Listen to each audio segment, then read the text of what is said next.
Hi, I'm Anne-Marie and I'm going to be reading The Invisible by Tom Percival. Isabel pulled on her favourite jumper.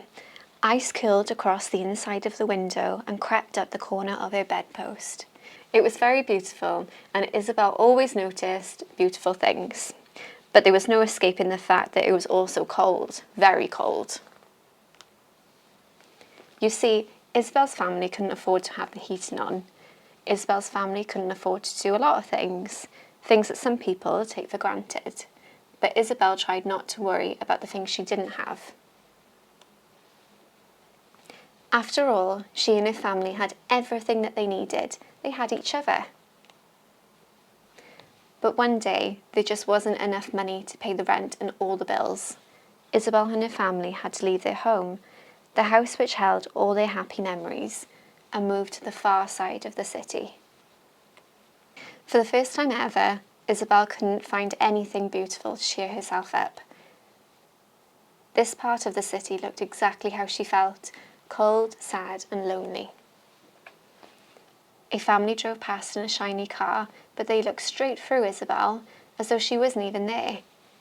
None of the other smartly dressed people seemed to see her either. Isabel looked down and realised she could barely see her own hands or her feet. She was fading away. Before long, Isabel was completely invisible. She drifted silently down the streets, as pale and thin as the wind, and nobody saw her at all. But now that Isabel was invisible, she noticed something she hadn't seen before. Other invisible people, and lots of them. There was an old lady planting flowers in empty paint pots. There was a man who slept on the bench, feeding the birds in the park. And there was a boy who had been forced to leave his home in another country, helping to mend someone's bike. But they all seemed so alone. Isabel decided to help. She planted flowers in the paint pots. She looked after stray animals, and she helped to fix things up. Then day by day and week by week, other people joined in too.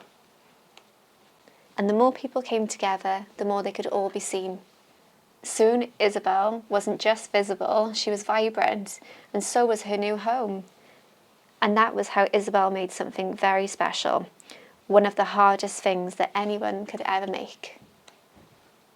Isabel had made a difference. Have you ever felt invisible during a big change in your life? Subscribe to Therapeutic Stories for stories that heal.